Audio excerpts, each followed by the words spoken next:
Ministre, la parole est à Madame Marie-Georges Buffet. Oui, merci, Monsieur le Président. Ma question, à laquelle je veux associer mon collègue Gaby Charroux, s'adresse au ministre des Transports. Monsieur le ministre, lundi soir, la direction de la SNCM a déposé le bilan. Ce mauvais coup frappe plus de 2000 salariés. Il constitue une attaque sans précédent contre le principe républicain de continuité territoriale assuré dans le cadre du service public. Nous sommes loin d'un simple acte technique de gestion pour échapper aux amendes anti-service public de la Commission européenne. Nous sommes dans les suites d'un scandale d'État, la privatisation sulfureuse de la SNCM, initiée par le gouvernement précédent. 240 millions d'euros ont été dilapidés au bénéfice de Butler et de Corsica Ferry, sans parler du vol de la taxe des transports. Et aujourd'hui, Veolia, qui fait des profits records, met la clé sous la porte pour contenter ses actionnaires. Monsieur le ministre, l'État est actionnaire direct de la SNCM, ainsi que la Caisse des dépôts. Votre gouvernement ne peut se désintéresser de son actualité comme de son devenir.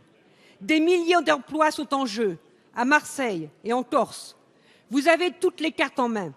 Entendez les syndicats qui vous rappellent vos engagements, le renouvellement de la flotte, la lutte contre le dumping social, le juste usage de la compensation financière liée à la délégation de services publics et le développement des liaisons vers l'Afrique du Nord.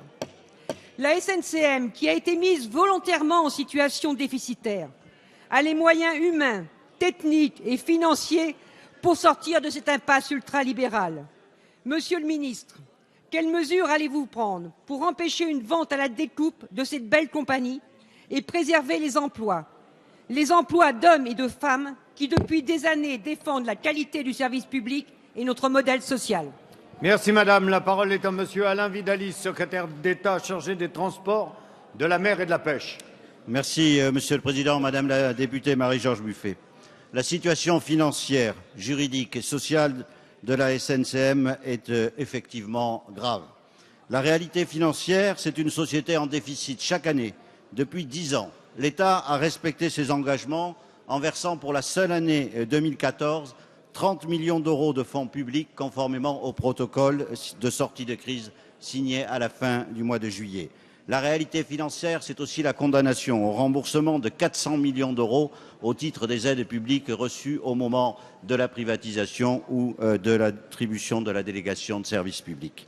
La réalité juridique, c'est une démarche de remboursement des avances de trésorerie faite par Transdev, actionnaire majoritaire, qui a conduit le dirigeant social à se déclarer en état de cessation de paiement. Il appartient maintenant au tribunal de commerce de se prononcer.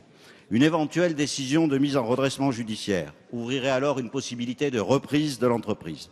Dans cette perspective, le maintien de la délégation de service public dans le périmètre de la cessation est un enjeu fondamental sur lequel le gouvernement est entièrement mobilisé dans une discussion complexe avec la Commission européenne. La réalité sociale, vous l'avez dit, c'est l'avenir de 1800 emplois pour une région et pour des hommes et des femmes dont le gouvernement partage l'inquiétude. Le gouvernement agit en prenant en compte ces trois réalités et avec l'objectif du maintien de la délégation de services publics et de la sauvegarde du maximum d'emplois. Merci.